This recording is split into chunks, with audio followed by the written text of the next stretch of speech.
El GIEI ha concluído que graves violações aos direitos humanos foram cometidas em Bolívia durante o último trimestre de 2019. No marco de um conflito político rodeado de violência, ao menos 37 pessoas perderam a vida em diversos lugares do país e centenares de pessoas receberam lesões de consideração, tanto físicas como psicológicas. Houve execuções sumárias por parte da polícia e das Forças Armadas, e homicídios cometidos por particulares, facilitados ou tolerados por agentes estatais. El GIEI comprovou a ocorrência de 2 massacres em ações militares. Também se confirmou o uso recorrente da tortura e outros atentados à integridade personal de pessoas que estavam bajo o controle do Estado. A polícia e as Forças Armadas, em actuações separadas ou em operativos conjuntos, usaram frequentemente a força de modo excessivo e desproporcionado. Asimismo, fracassaram em prevenir actos de violência praticados por grupos de civis, tanto afines como oposicionistas ao partido do governo, que atacaram as cidadãs e cidadãos considerados oponentes políticos, defensores de direitos humanos, periodistas, assim como funcionários e agentes políticos. Pessoas foram detenidas por grupos de civis e, inclusive, sometidos a torturas e sequestros, com a cumplicidade ou aquiescência de agentes do Estado. Outros foram atacados com armas de fogo, em emboscada preparada com a conivência de funcionários e líderes políticos. Serviços de saúde e ambulâncias foram deixados desprotegidos e também sofreram actos de violência. El GIEI considera, de acordo com a jurisprudência da Corte Interamericana de Direitos Humanos, que esses actos também são violações de direitos humanos de responsabilidade do Estado. A prensa é um ator que também merece ser realçado. Ela foi intensamente hostigada e diversos periodistas resultaram heridos. As forças de segurança, uma vez mais, não lograram proteger esses profissionais. Asimismo, o próprio Estado perseguiu alguns meios. A explosão de violência em Bolívia não foi inesperada. Ela foi precedida por discursos antagônicos de líderes reconhecidos e por decisões políticas que puseram em tensão as regras de funcionamento da democracia e do Estado de Direito. El GIEI, para contextualizar a crise, ha revisado uma sequência de actos e pronunciamentos de los governos, de la oposição e de líderes políticos, os quais revelaram um crescente processo de deterioro da convivência democrática. Líderes de los dois lados do espectro político não só deixaram de fortalecer o diálogo por meio de espaços democráticos, como incentivaram particulares a defender arbitrária, ilegal ou violentamente seus interesses políticos. El GIEI ha identificado também que a explosão de violência foi consequência de fatores históricos, especialmente a discriminação racial contra os povos indígenas e a não aceitação por alguns segmentos sociais de la accesión que han tenido en los últimos años en términos de participación política. Las mujeres indígenas en especial fueron el blanco de manifestaciones racistas. Pero de otro lado, líderes apelaron a la identidad étnica como critério para señalar la pertenencia o no a la sociedad boliviana. Así, las adhesiones políticas fueron peligrosamente racializadas y usadas como factor para profundizar la polarización social y política. A discriminação de gênero e a violência sexual é outro elemento que deve ser destacado. As mulheres são historicamente mais afetadas em momentos de conflitos, e durante a crise de 2019 não foi distinto. El GIEI reportou diversos casos de violações à integridade personal de mulheres e de abusos sexuais. A justiça foi incapaz de impedir detenções ilegais e arbitrárias, ou de investigar e sancionar responsáveis por las violações aos direitos humanos. Por el contrário, o Poder Judicial e o Ministério Público foram actores de investigações sem devida diligência, de persecuções penais sem devido processo.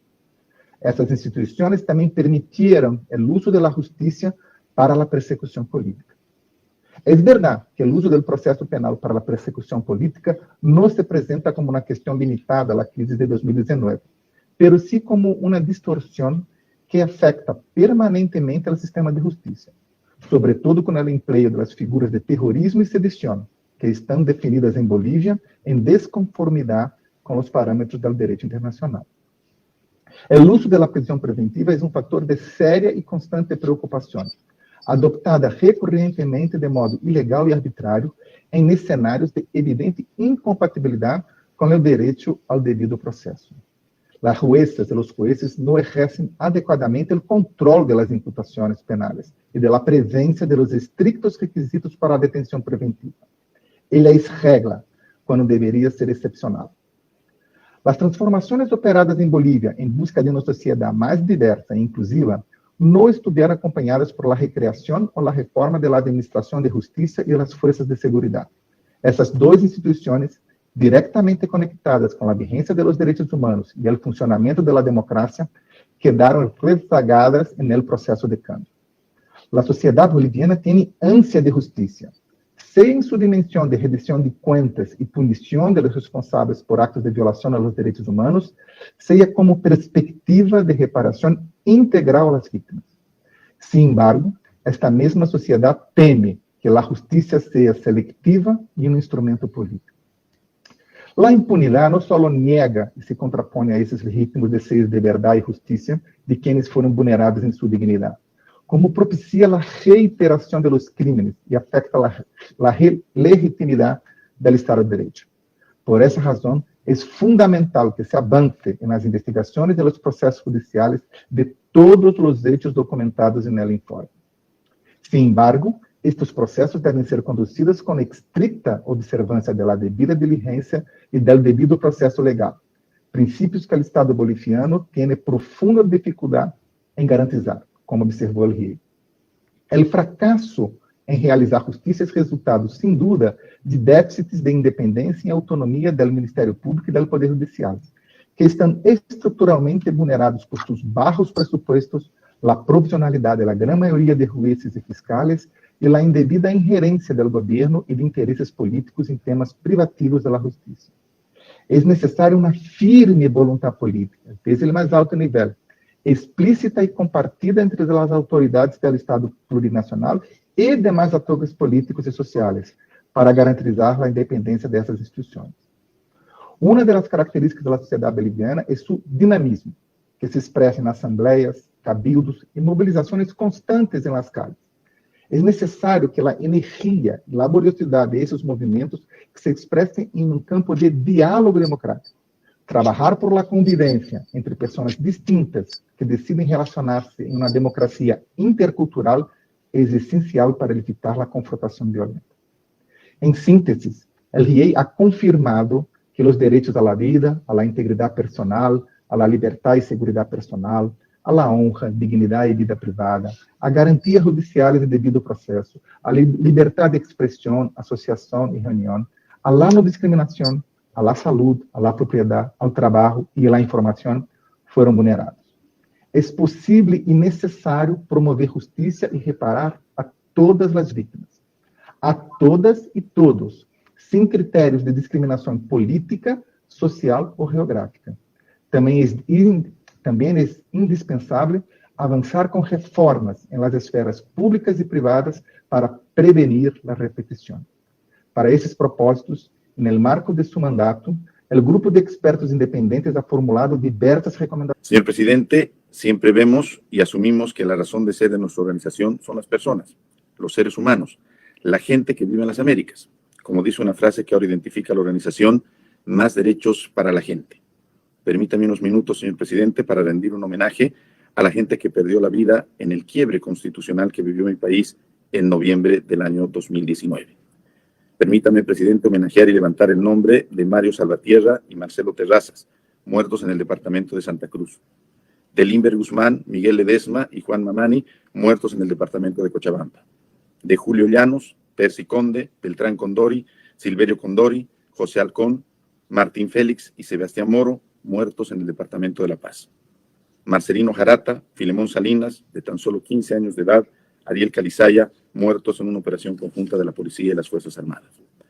César Mérida, Omar Calle, Plácido Rojas, Emilio Colque, Armando Carballo, Juan López, Lucas Sánchez, Julio Pinto, Marcos Vargas, Roger González y Roberto Cejas, muertos en la masacre de Sacaba, Cochabamba, el 15 de noviembre del año 2019. Milton Centeno, Joel Colque, Juan Tenorio, Antonio Quispe, Rudy Vázquez, Clemente Mamani, Calixto Guanaco, Debbie Posto, Pedro Quisper, Edwin Hanachi y Emilio Fernández, muertos en la masacre de Sencata, El Alto, el 19 de noviembre de 2019. Señor presidente, cuando uno lee estos nombres, hay que ponerse a pensar que detrás de cada uno de ellos hay una familia, una madre, un hijo, una esposa que esta noche y desde el 2019 esperarán un ser querido que no llegará a casa. Así como ellos, hay cientos de personas heridas que en muchos casos aún hoy buscan reconstruir sus vidas. Personas perseguidas, afectadas por graves sufrimientos, dolor, que no merecían pasar lo que pasaron junto con sus familias. Una nación que después de haber construido una visión de esperanza, superación y construcción de un futuro mejor de la mano de un presidente indígena, extraído de lo más humilde, profundo y sano de la nacionalidad boliviana y las naciones originarias que forman mi país, vio truncada abiertamente su institucionalidad y su democracia, labrada y construida con mucho esfuerzo y dolor durante 40 años.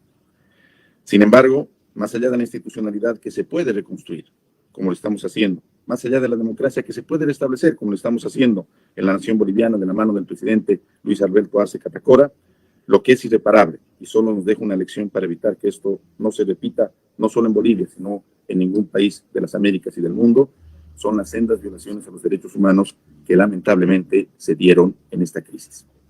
Ante la gravedad de los hechos y en una visita verdaderamente histórica y muy valiente, la Comisión Interamericana de Derechos Humanos a la cabeza de su secretario ejecutivo de ese entonces, el señor Paulo Abreu, entre el 22 y 25 de noviembre de 2019, se recomendó la constitución de un grupo interdisciplinario de expertos independientes, el tercero dentro de la historia de la Comisión Interamericana de Derechos Humanos, que no pudo conformarse y desarrollarse durante el gobierno de facto y que solamente se abrió camino en el restablecimiento del orden constitucional en Bolivia en noviembre del año 2020. Un grupo que trabajó arduamente durante más de 8 meses, dando como resultado un informe científico, certero y preciso, de un valor jurídico incalculable, que es justamente el informe que ustedes, distinguidas embajadoras y embajadores, han de conocer el día de hoy de la voz propia de los expertos. Este informe final, de 479 páginas, se constituye uno de los documentos de mayor aporte legal internacional en materia de derechos humanos para el restablecimiento de la memoria, la verdad y la justicia en Bolivia, y también es un aporte fundamental para la defensa de la democracia, la institucionalidad republicana y el Estado de Derecho en todos los países que hacen a la Organización de los Estados Americanos. El GIEI no ingresó en dilucidar si los problemas en torno al proceso electoral constituyeron fraude o un golpe de Estado, ni tampoco consideró las denuncias que llegaron hacia el final de nuestro mandato referidas a la participación de otros estados en la provisión de armas que se habrían usado para la represión del conflicto, por considerar que los 3 asuntos no eran parte del mandato que habíamos recibido. El informe termina con una serie de conclusiones y recomendaciones a las que se referirán mis colegas. Sin embargo, voy a hacer referencia al capítulo 2 del informe, el capítulo de contexto, que analiza minuciosamente el mismo y el desarrollo de la crisis que culminó en el conflicto en el que perdieron la vida 37 personas recientemente nombradas por el embajador y cientos de personas que recibieron heridas de consideración. El relato del informe se inicia en el año 2005 y llega hasta las elecciones de 2019, repasando las distintas decisiones y los distintos eventos vinculados a la institucionalidad política y al equilibrio de poderes en el Estado plurinacional, para narrar el modo en que las conductas de los distintos actores, los funcionarios públicos, los líderes de partidos políticos y de movimientos sociales, en particular los miembros de las fuerzas policiales y de las Fuerzas Armadas, entre otros, fueron diseñando un camino que por momentos desdeñó el funcionamiento de los mecanismos de la democracia y avanzó sin percatarse de cuánto había alterado la confianza y la credibilidad de la ciudadanía. Los hechos graves que describe el informe no sucedieron de modo inesperado. Fueron precedidos de una espiral generadora de violencia, tanto por los discursos enfrentados de los líderes políticos como por el rápido recurso a la violencia en las demostraciones callejeras que expresaban simpatías ideológicas y políticas, descalificando al adversario, tanto por sus convicciones como por su pertenencia étnica.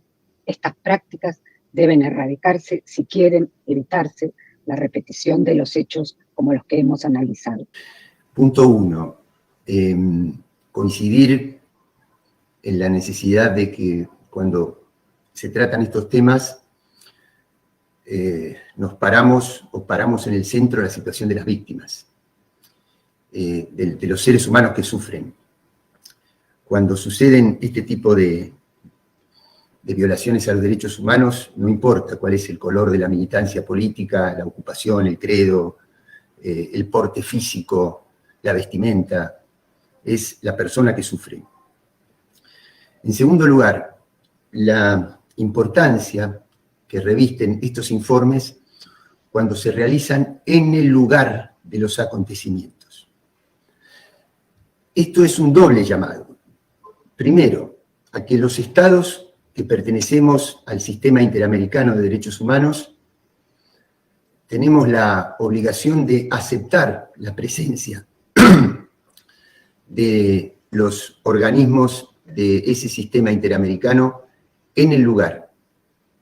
Porque los informes que se preparan fuera del lugar tienen un nivel de mediatización con los hechos concretos que pueden ser muy influidos, muy modificados. Ustedes saben muy bien que ha habido informes hechos a mucha distancia que se han nutrido de testimonios de miembros de la sociedad civil.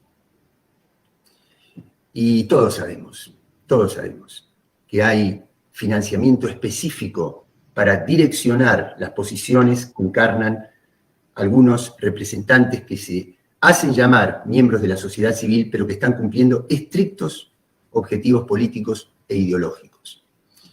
O de la prensa independiente, y no tengo necesidad de abundar aquí en señalar lo artificial, lo superficial, lo interesado que es ese concepto de la prensa independiente. Quiere decir que cuando los informes se hacen en el lugar, respiran la atmósfera, sienten lo que sucede y no están mediatizados por estos intereses que tantas veces han tergiversado y manipulado determinados informes. Tercer punto, relacionar estrechamente la descripción de estos informes con el golpe de Estado de 2019, en el cual siento la indignación y la vergüenza de que haya participado el gobierno que en aquel momento estaba presente en mi país. Nosotros tenemos diplomáticos, ministros e inclusive el propio expresidente imputado en el delito de contrabando agravado de armas para que se ayudara a reprimir al pueblo boliviano en los hechos que fueron descritos en estos informes. ¿Y por qué lo relaciono? Porque la política siempre es conflicto, pero las democracias tienen una manera de procesar los conflictos. Y los gobiernos de facto son los que aplican estas metodologías que dan lugar a este tipo de violaciones. Y aquí estamos en una organización que tiene una profunda responsabilidad en haber creado condiciones y clima social y político para ese golpe de Estado. Y ese no es un caso cerrado. Mucho ayudaría a recuperar la legitimidad de esta organización, que se reconozca esa responsabilidad histórica que tuvo la conducción de esta organización cuando avaló determinadas posiciones de la observación electoral para crear las condiciones para ese golpe de Estado. Y hay personas de muy alto nivel que lo saben perfectamente bien, perfectamente bien. Termino diciendo, como al principio, el derecho a la vida, los derechos humanos, cuando se defienden altisonantemente en un lugar sí y en otro no, dejan de pertenecer a la categoría de los principios inviolables y pasan a formar parte de alineamientos políticos o ideológicos. Cuando realmente se defienden los derechos humanos, hay que defenderlos por igual en todos los lugares, no en unos sí y en otros no. Muchas gracias. Mencionar que no me parece correcto haber solicitado que nos restringamos al tiempo mínimo o que incluso que nos aliente a no participar en un tema tan central, tan esencial de esta organización. Si la vida humana, las masacres en nuestro hemisferio, en uno de los Estados miembros, no son la prioridad de la organización, no entiendo absolutamente nada de cuáles son las prioridades. ¿Por qué nos preocupamos tanto y participamos todos prácticamente para denunciar las masacres y otras arbitrariedades en otras latitudes? Ahora ni siquiera los grupos regionales estuvieron representados. Es muy lamentable, es muy triste y retrata de cuerpo completo cuáles son las prioridades de esta organización y cuál es el manejo y la instrumentalización política de sus prioridades. Señor presidente, mi delegación saluda la solicitud realizada por la Misión Permanente de Bolivia para la inclusión del tema en esta sesión y agradece las importantes presentaciones de las y los expertos del GIEI y su destacado trabajo. México reconoce el trabajo realizado también por la Comisión Interamericana de Derechos Humanos, cuyas conclusiones obtenidas a partir de la visita a ese país entre el 22 y el 25 de noviembre de 2019 dieron elementos sólidos para que el Estado boliviano solicitara el establecimiento del Grupo Interdisciplinario de Expertas y Expertos Independientes para Bolivia como un mecanismo autónomo, independiente e imparcial para apoyar las investigaciones sobre los hechos de violencia y las violaciones de los derechos humanos ocurridos entre el 1 de septiembre y el 31 de diciembre de 2019. Consciente de la gravedad de los hechos y de la importancia de esclarecerlos, México apoyó financieramente los trabajos del GIEI como una muestra de la confianza y reconocimiento a este mecanismo. Después de escuchar los principales hallazgos del informe de lo sucedido en Bolivia entre octubre y diciembre de 2019, reconocemos nuevamente que es un dramático capítulo en la historia política de ese país y de nuestro hemisferio, que sigue aún abierto. Aunque resulte incómodo y voces antidemocráticas de funcionarios de la OEA aseguren que el trabajo de la misión de observación electoral en Bolivia en 2019 es un asunto cerrado, cuando en realidad su instrumentalización política facilitó el golpe de Estado que sufrió Bolivia, es necesario rescatar la memoria, la verdad y la justicia de lo acontecido en ese país y asegurar que ello no se repita nunca más en ningún otro sitio del hemisferio.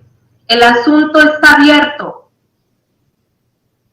Hasta que sea aclarado el papel de la OEA en una actuación que sienta un precedente inaceptable para nuestros países y se constituye en un grave precedente de intervencionismo, en un formato de actuación política que puede ser aplicado en cualquiera de nuestros países si es avalado en la OEA, resulta doblemente grave y atenta contra el prestigio de la organización. Es importante que la Secretaría General reflexione profundamente sobre el papel que tuvieron antes, durante y después del rompimiento constitucional que vivió Bolivia en 2019, que afortunadamente reencontró el camino democrático gracias al esfuerzo de las y los bolivianos, no a la imposición desde el exterior. México considera, porque la evidencia así lo muestra, que en 2019 la Secretaría General de la OEA intervino de manera premeditada en el proceso electoral boliviano para generar un cambio de gobierno, fijando desde muy temprana hora una narrativa de fraude que alentó a actores nacionales a propiciar una ruptura del orden constitucional. Y como da cuenta el informe del GIEI, profundizó una espiral de violencia extrema y de graves violaciones a los derechos humanos que derivó en masacres, torturas, persecución, ejecuciones sumarias, expresiones dramáticas de racismo, además del asedio y hostigamiento por parte de fuerzas de seguridad a la embajada y a la residencia de México en Bolivia, donde se protegía la vida de bolivianas y bolivianos. Esta reprochable actuación por parte de la Secretaría General, violatoria del derecho internacional, no se debe repetir nunca más en nuestro hemisferio y se debe condenar como un grave hecho injerencista. Los Estados miembros no debemos permitirlo porque viola los principios, propósitos y valores de nuestra Carta Fundacional. Es una actuación ultra vires y constituye un formato de actuación que sienta un peligroso precedente que atenta contra la democracia y la soberanía de todos los estados. En ninguna parte de la Carta Democrática Interamericana se establece que la OEA o el secretario general estén facultados para certificar y calificar procesos electorales. Las misiones de observación electoral deben ser una herramienta para fortalecer las capacidades nacionales y no para sustituir a sus instituciones. Sin embargo, mientras estas dependan en su funcionamiento del secretario general en turno, no podrá decirse que está asegurada su independencia, objetividad, imparcialidad y transparencia.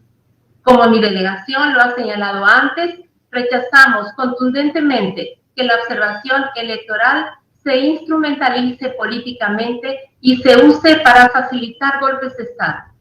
México reconoce el doloroso camino que ha seguido Bolivia y saluda la decisión soberana de su gobierno para decidir y atender las recomendaciones del GIEI y las recomendaciones conjuntas al Estado boliviano y a la CIDH, las cuales ayudarán a rescatar la memoria, la verdad y la justicia de lo acontecido en 2019.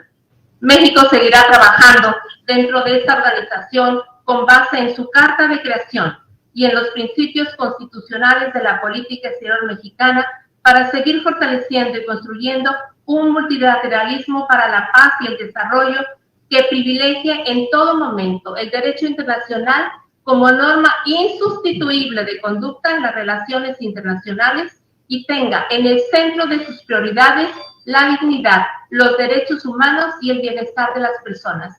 Pero sí oí con mucho detenimiento y con mucha atención las presentaciones.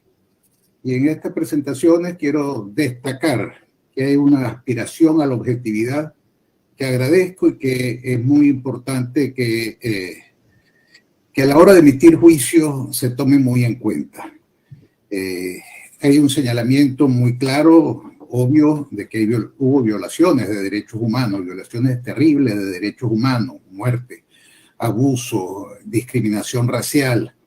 Pero como muy bien lo señalan los expertos, los actores provienen de todas las posiciones políticas y se pide reparación a todas las víctimas y se piden investigaciones en las cuales se respeten el debido proceso, los derechos de los investigados.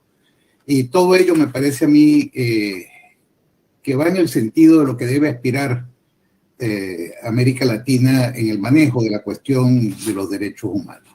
Lo mismo tiene que ver con la recomendación de la reforma a la justicia. En consecuencia, pues coincido plenamente con el embajador de Uruguay en el sentido de que es muy poco, al oír a los expertos, es muy poca la materia en la cual uno puede expresar un disentimiento militante y más bien, o antes por el contrario, una tendencia general a coincidir con los señalamientos que ellos hacen. Quisiera, para terminar, señor presidente, tomar una afirmación del experto Julián Borger, cuando dice que en el informe, o que del informe que ustedes han presentado hoy, no se puede inferir que hubo en Bolivia fraude electoral o que no lo hubo.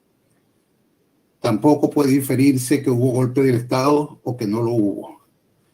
Y yo creo que ese es un punto especialmente importante que resalta esta aspiración a la objetividad que señalaba al comienzo de mi intervención. Es decir, aprovechar esta oportunidad para tratar de culpar a la Secretaría General de la OEA o a la OEA como institución de estos acontecimientos es algo que por lo menos requiere una tremenda audacia especulativa. Es decir, no hay mayor vinculación con lo que hemos oído con los señalamientos que algunos embajadores han formulado. Y sobre estos señalamientos quisiera hacer dos mínimos comentarios. Uno, quisiera coincidir sobre la importancia de que los informes que se hacen en materia de derechos humanos sean producto de investigaciones que se hacen en el lugar en que se han realizado esas violaciones de derechos humanos. Y no puedo dejar de hacer referencia a la situación de Venezuela. La Comisión Interamericana de Derechos Humanos no puede ir a Venezuela. Y no es porque el gobierno del dictador Nicolás Maduro haya pretendido retirar a mi país del sistema interamericano de derechos humanos. Desde muchísimo antes, la Comisión Interamericana de Derechos Humanos nunca tuvo una invitación para una visita en loco. Y en consecuencia, qué bueno sería que todos respaldáramos a quien lo vea, que la CIDH pueda ir a Venezuela. Y cabe resaltar además que esas investigaciones que ha hecho la CIDH desde afuera, en base a testimonios de la sociedad civil y de la prensa, coinciden con las investigaciones que han hecho en el lugar otras organizaciones como la Alta Comisionada para los Derechos Humanos de las Naciones Unidas, que recoge exactamente lo mismo que ha venido recogiendo la OEA y que ha venido señalando la Comisión Interamericana en una violación masiva de derechos humanos, crímenes de lesa humanidad. Es decir, que hay plena coincidencia. Y el segundo comentario lo quisiera hacer en relación a las misiones de observación electoral de la OEA.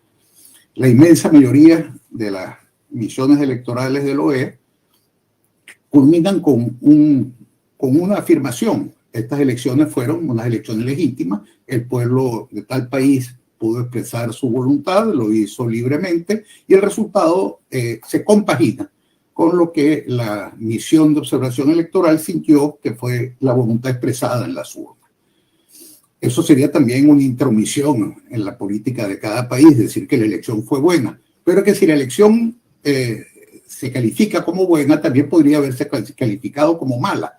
Es decir, la misión de la observación electoral es establecer cómo fueron las elecciones, señalar las irregularidades, señalar las violaciones a la legislación, señalar las violaciones a los estándares democráticos.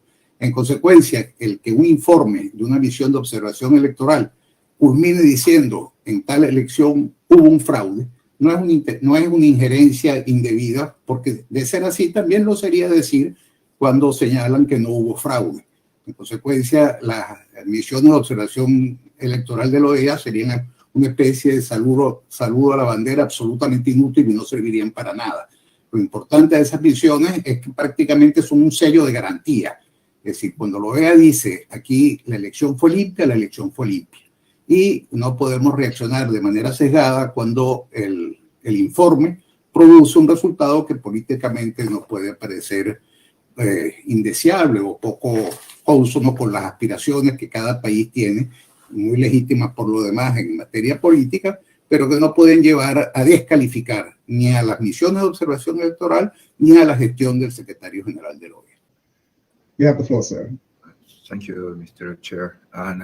Muchas gracias, señor presidente, y agradecer la importancia de introducir este punto del orden del día. Agradecer las presentaciones a cargo de las expertas Patricia Tapatá y Magdalena Correa, de los expertos Marlon Weichert y Julian Berger, en su calidad de integrantes del grupo interdisciplinario de expertos independientes. Tomamos nota del informe del GIEI, de las gravísimas violaciones contra los derechos humanos documentadas y, en ese sentido, expresar nuevamente las condolencias a las familias de las víctimas en el marco de las violaciones de derechos humanos en Bolivia. Los pensamientos continúan con ello a más de 2 años de los sucedidos. No hacemos ni podemos hacer nunca diferencia entre las víctimas. No solamente por ellos, por todos. En el proceso de investigación más abierto que llevamos a cabo, encontramos 208 personas asesinadas en masacres durante todos los últimos gobiernos de Bolivia. Heridos por miles, presos, detenidos arbitrariamente, torturados. Cuando llamamos a la estabilidad, como lo hicimos en el comunicado del domingo 10, cuando llamamos a la estabilidad, a la no violencia, a respetar los mandatos constitucionales, a actuar en el marco de los cometidos constitucionales, lo hacemos por una razón clara: evitar que ocurran situaciones como esta. Las responsabilidades institucionales que tenemos no son algo que podemos sacarnos y ponernos a nuestro antojo, las debemos asumir. Lo pedimos hoy nuevamente, para todo el hemisferio, para que podamos comenzar a ser diferentes, respetar los mandatos constitucionales de los mandatarios electos. No corresponde responder a una narrativa falsa respecto al trabajo de las 72 MOEs que llevamos en esta gestión. Definitivamente el resultado de las mismas habla por sí solo. y definitivamente nuestro reconocimiento al trabajo de las MOES y del DECO. Gracias, señor presidente, y nuestro agradecimiento y especial valoración del trabajo realizado por el Grupo Interdisciplinario de Expertos Independientes.